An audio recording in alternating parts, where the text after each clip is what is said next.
Serials చేసిన మీకు I don't know your financial ability, but I hope మీకు అక్కర్లేదు అనుకుంటా. నాకు తెలిసి ఇంకా చెయ్యాలి అనే తప్ప, కానీ అది ఏంటి ఎలా చూడొచ్చు అంటే మీరు అన్నారు సర్వైవల్ పాయింట్ అని చెప్పచ్చా, లేదంటే నేను దీంతోనే బతికాను, ఇదే నా జీవితం, ఇది నేను వదలలేను అని? అంటే డెఫినెట్ గా సర్వైవల్ అండి. అంటే ఇలాంటి క్వశ్చన్ అడగలే ఇప్పుడు ఎవరు నన్ను మధ్యలో అడిగారు, కానీ నేను దాటేసా ఒక ఛానల్లో దాటేసా. బట్ మీకు చెప్తా, ఆనెస్ట్ ఆన్సర్ చెప్తా.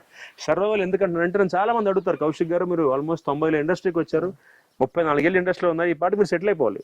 అంటే దాన్ని ఏమంటారు, ఒక రిటైర్మెంట్ టైప్ లో పెద్ద స్టార్ ఎలా అయిపోతే సెటిల్ అయిపోయి ఇంకా రిలాక్స్ అవుతారు, అలా అయిపోవాలి. బట్ నేను ఎందుకు అవ్వలేదు అంటే, నేను అంటే మీకు తెలుసుగా టెలివిజన్ ఎలా ఉంటుందో, జారుడు మెట్లు బిజినెస్ అనమాట. నేను చేసిన ఇన్ని ప్రాజెక్ట్స్ లో పెద్ద పెద్ద ప్రొడక్షన్స్ కి చేసా, చిన్న చిన్న వాళ్ళకి చేశాను. ఈ చేసే ప్రాసెస్ లో చాలా డబ్బులు వదిలేసుకున్నాను. అంటే వాళ్ళు జరిగింది, బాగా బాగా జరిగింది. అంటే జరుగుతుందని తెలుసు, సీరియస్ లో కొంత బాగా జరిగింది. ఎంత జరిగిందంటే ఆల్మోస్ట్ నాకు 2005లో ఒక 3 లక్షలు రావాలి, 2010లో ఒక 6 లక్షలు రావాలి, 2015లో ఇంకో 6 లక్షలు. అంటే ఇవన్నీ కలుపుకుంటాం 20 లక్షలు నాకు రావాల్సి ఉన్నాయి, 20 lakhs దాకా. అంటే మనది మోస్ట్ అన్సర్టన్ ప్రొఫెషన్ భయ్యా. ఇక్కడ ఎలా ఉంటుంది మనకి బిజినెస్ లాగా ఇది. ఇంకోటి ఏంటంటే మనం చేయమంటే ప్రొడక్షన్ హౌస్ ఫీల్ అవ్వడం పక్కన పెడితే చాలా వాళ్ళు ఏం ఫీల్ అవుతారు, అది ఈ మధ్య వచ్చింది. అప్పుడేంటి నాకు నేను నాకు ఎంతసేపు ఏంటంటే హ్యాండ్ టు మౌత్ అంటాం కదా, ఇంగ్లీష్ లో హ్యాండ్ టు మౌత్ అంటాం. అంటే డబ్బులు వస్తున్నాయి సరిపోతుంది, ఐఎమ్ హ్యాపీ. అలానే సినిమా కష్టాలు ఏం లేవు. అప్పర్ మిడిల్ క్లాస్ లైఫ్ అండి. నా కారు, నా ఇల్లు, నాకు నడిచిపోతుంది, నా లైఫ్ స్టైల్ నడిచిపోతుంది. కాకపోతే మీరు చెప్పినట్టుగా ఒక ఫుల్ఫిల్మెంట్ ఉంటుంది చూసారా, బాగా సంపాదించేసుకున్నాం కొన్ని కోట్లు, అది లేదు. ఎందుకు లేదంటే నేను కోవిడ్ లో కూర్చొని ఆలోచించా, నేను ఎందుకు చేయలేకపోయానని. అంటే టెలివిజన్ లో అందరూ చేయగలరా అంటే కొంతమంది చేయగలరు, టెలివిజన్ కొంతమంది చేయలేరు. ఎందుకంటే టెలివిజన్ చాలా చిన్న మీడియం అండి. ఇప్పుడు సినిమా చేస్తే ఎగ్జామ్ మీకు సింపుల్ గా చెప్పాలంటే టెలివిజన్ గవర్నమెంట్ జాబ్ లాగా.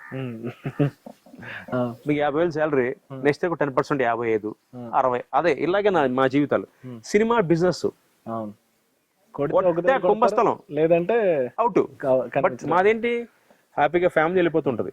అంటే ఒక ఫస్ట్ సీరియల్ కి ఇప్పుడు 1,00,000 వచ్చింది అనుకోండి, నెక్స్ట్ 1,25,000, 1,50,000. అందులో మీ ఎక్స్పెన్సెస్, మీ డ్రెస్ మీరే.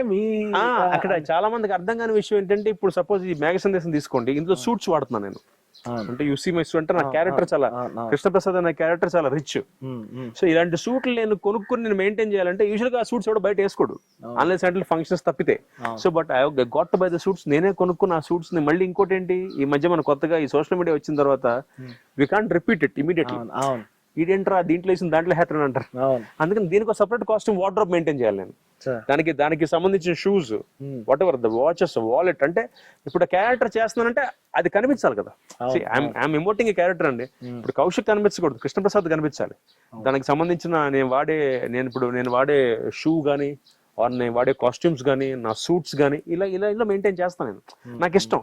సో దీనివల్ల ఏమైపోయిందంటే ఇన్నేళ్ల పాటు నేను చేసిన క్యారెక్టర్స్ బట్టి, ఆ స్థాయిని బట్టి నేను ఖర్చు పెట్టుకుంటూ చేసుకుంటూ గెట్ ఆన్ అయిపోయాను, కానీ ప్రాపర్ గా ఆలోచించలా. అంటే రెండు రకాలు. నాతో పాటు చాలా మంది వచ్చిన వాళ్ళు బాగా సెటిల్ అయ్యారు ఇవాళ.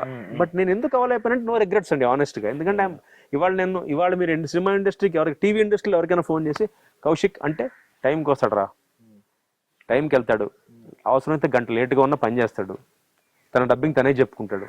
ఇప్పటికీ మీరు మీ డబ్బింగ్ కానీ చాలా మంది చెప్పరు కదా, యాక్చువల్లీ డబ్బింగ్ 90% టైం తీసుకుంటాను నేను. ఎలా అంటే ఇప్పుడు మైనాబాద్ ఇది మా డబ్బింగ్ థియేటర్, గణపతి కాంప్లెక్స్.